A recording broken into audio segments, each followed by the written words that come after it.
தயவு பாகம் 7. அன்பு ஒளி எனும் இறைமனிதன். அன்பு ஒளி எனும் இறைமனிதன். உள்ளொளி தியானப் பயிற்சி நூல். உள்ளிருந்து உதவி திரு அருட்பிரகாச வள்ளலார் தயாநிதி சுவாமி சரவணானந்தா. அத்தியாயம் 9. அகமறியீர் அனகம் அறிந்து அழியாத ஞான அமுத வடிவம் பெறலாம் வம்மின் எங்கே. அகமறியீர் அனகம் அறிந்து அழியாத ஞான அமுத வடிவம் பெறலாம் வம்மின் எங்கே என்று அழைக்கின்றார் வள்ளலார் ஞான சரியை என்கின்ற பதிகத்தில். அகம் இருந்து அனகம் உறுதல் என்றால் என்ன? அகமிருந்து அனகம் உறுதல் என்றால் என்ன? அனகம் உறுதல் என்றால் என்ன? மனிதனுக்கு அகம் புறம் என்ற இரு நிலைகள் உண்டு. அகம் என்பது நமது அருட்ஜோதி ஆன்ம நிலையாகும். அகம் என்பது நமது அருட்ஜோதி ஆன்ம நிலையாகும். இது தலை நடுவே அருவமான ஒரு சிற்று அணுநிலையாகும். என்றாலும் எல்லையற்ற பரந்த அகண்டாகாச வான் பெருவெளி முற்றும் இந்த சிற்றணுவில் அடங்கி உள்ளதாம். அதனாலே இது அகண்டாகாச நிறைவிலே சிற்றணுவான ஆன்மா எனப்படுகின்றதாம்.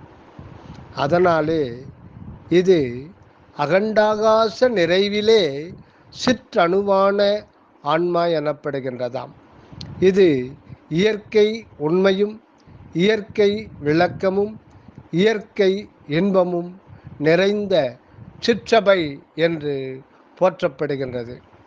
இதைத்தான் வள்ளல் பெருமான் இயற்கை உண்மையதாய் இயற்கை இன்பமுமாம் அயற்பிலா சிற்றபை அருட்பெரும் ஜோதி. இந்த சிற்றபையே ஆன்மாவாக இருக்கிறது.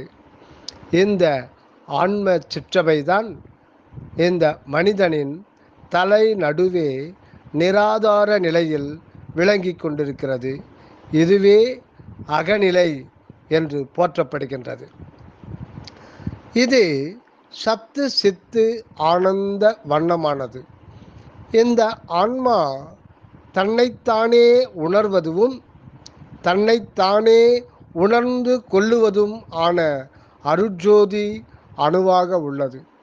இந்த ஆன்மா தன்னைத்தானே உணர்த்துவதும் தன்னைத்தானே உணர்ந்து கொள்ளுவதும் ஆன அருட்ஜோதி அணுவாக உள்ளது. அதாவது நாம் ஆன்ம அறிவாக இருக்க அந்த அறிவுக்கு அறிவாக இருப்பவர் இறைவன். அதாவது ஆன்மாவுக்குள் உள்ளொளியாக அருள் ஒளியாக இருந்து ஐஞ்சக்தி ஐந்தொழில் அருள் நடனம் புரிந்து கொண்டிருக்கின்றார் நமது கடவுள் அனாதி காலமாக. இப்போது அனகம் என்பது என்ன என்று ஆராய்வோம். இங்கே அருட்பெருஞ்சோதி அகவல் அடி ஒன்றை குறிப்பிட வேண்டியிருக்கின்றது. உருவமும் அருவமும் உபயமும் ஆகிய அருள் நிலை தெரித்த அருட்பெரும் ஜோதி என்கின்றார் வள்ளலார்.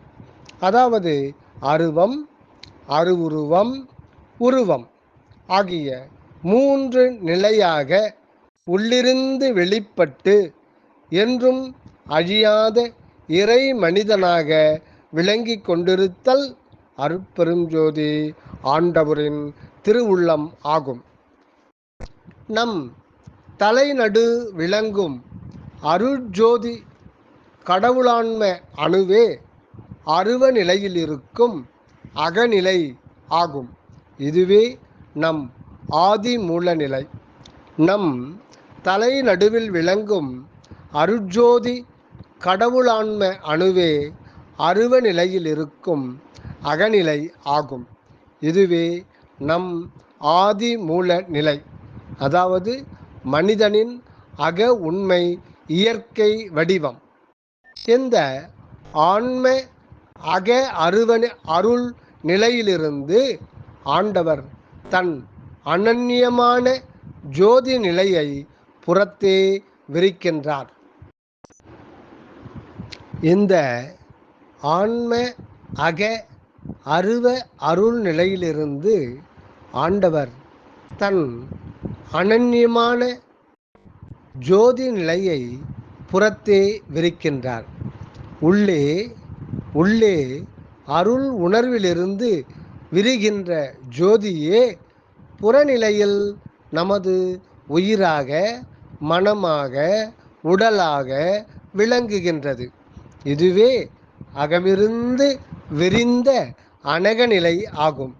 இந்த அனகநிலை தற்போது கடவுளுக்கு மாத்திரமே அனுபவம்.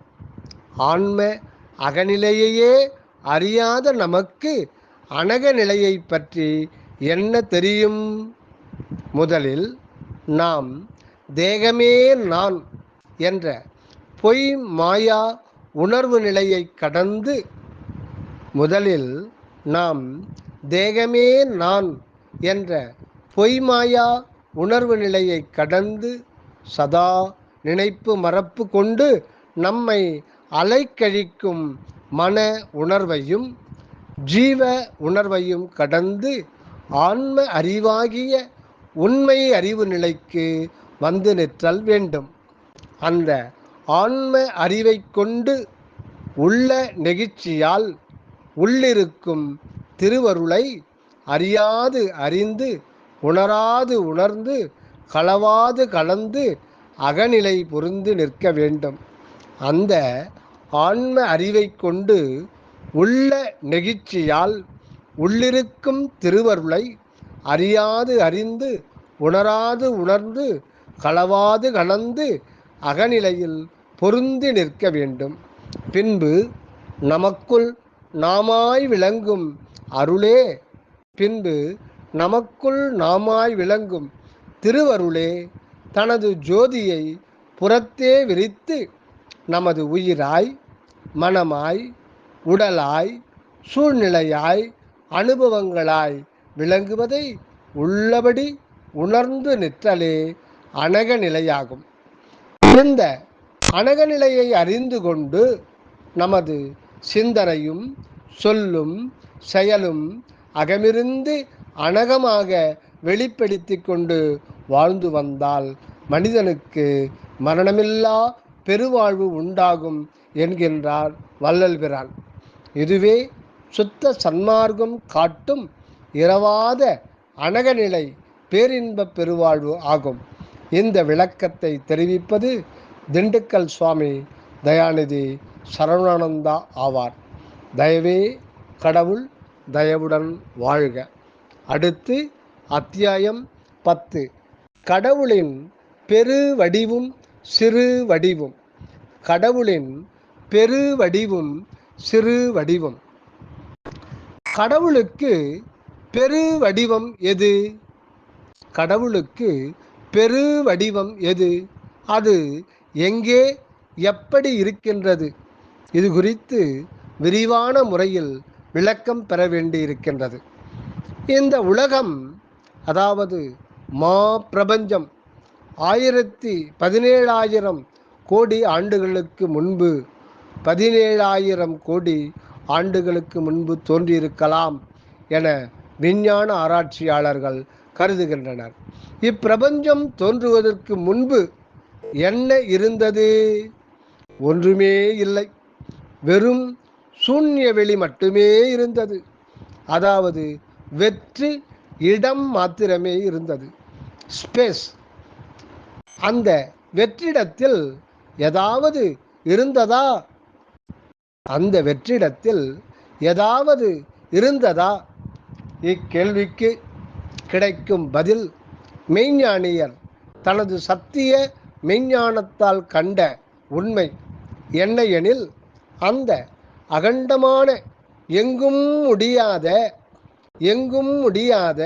எங்கெங்கும் நிறைந்த அந்த இருள்மயமான வெறு வெளியில் வெற்றிடத்தில் அன்புமயமான ஓர் இருப்பு அன்புமயமான ஓர் இருப்பு தன்னந்தனியாய் தான் ஒருவராய் மட்டும் அருவ நிலையில் தோற்றக்கேடு இன்றி கால தூரம் முதலிய தத்துவங்கள் கடந்தவராய் இயற்கையாய் என்றென்றுமாய் எங்கெங்குமாய் இருந்து கொண்டிருந்தது.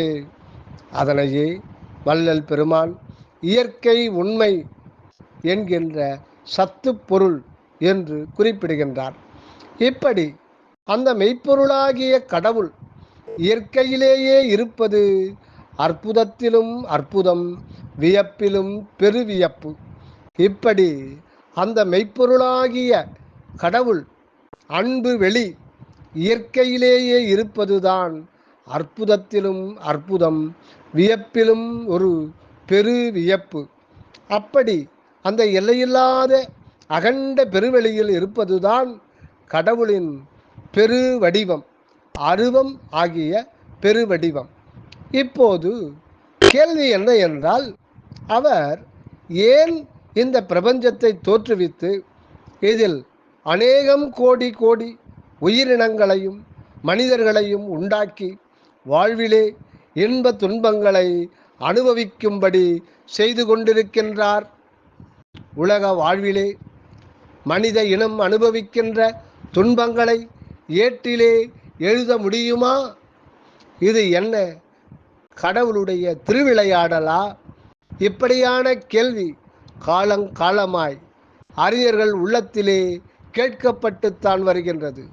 சரியான பதிலைத்தான் எந்த மதமும் எந்த சமயமும் எந்த மார்க்கங்களும் கூற முடியாமல் திகைக்கின்றன. வள்ளலார் வழங்கிய சுத்த சன்மார்க்கத்தில்தான் இப்போது உண்மை உள்ளபடி அறியப்படுகின்றது. அந்த உண்மைதான் என்ன? இயற்கை உண்மையாகிய கடவுள் 3 விதமாய் விளங்கி கொண்டிருக்கின்றாராம். இயற்கை உண்மையாகிய கடவுள் 3 விதமாய் விளங்கி கொண்டிருக்கின்றாராம். அதுவே இயற்கை உண்மை, இயற்கை விளக்கம், இயற்கை இன்பம் என்பதாகும். அப்படி ஒன்றே 3ஆய் விளங்குதல் அவருக்கு இயற்கையாய் உள்ளதாம். அதாவது இதையே அன்பு, அருள், இன்பம் என்று கூறுகின்றார் வள்ளலார். அதாவது சத்து, சித்து, ஆனந்தம். இப்பிரபஞ்சம் தோற்றுவதற்கு முன் இயற்கை விளக்கமும் இயற்கை இன்பமும், அதாவது அருளும் ஆனந்தமும் இயற்கை உண்மையாகிய அன்பு இருப்பிலே ஒடுங்கி கிடந்ததாம். எப்படியும் அந்த அருளும் ஆனந்த அனுபவமும் எப்படியும் அந்த அருளும் ஆனந்த அனுபவமும் அனுபவப்பட்டாக வேண்டிய நியதி இருந்து வந்தது. எனவே தன்னை தானே அனுபவிக்க வேண்டியிருந்தது அந்த கடவுளுக்கு. அப்படி தன்னைத்தானே அனுபவிக்க அவரே தன் அருளால் அநேகம் கோடி கோடி அறிவு அணுக்களாய் தன் அருளால் அவரே அநேகம் கோடி கோடி அறிவு அணுக்களாய் இயற்கையிலேயே தோற்றம் கொண்டிருந்தார். அந்த அறிவு அணுக்களே ஆன்மாக்கள் எனப்படுகின்றது. இந்த ஆன்மாக்கள் ஒவ்வொன்றுமே கடவுளுடைய சிறு வடிவம் ஆகும்.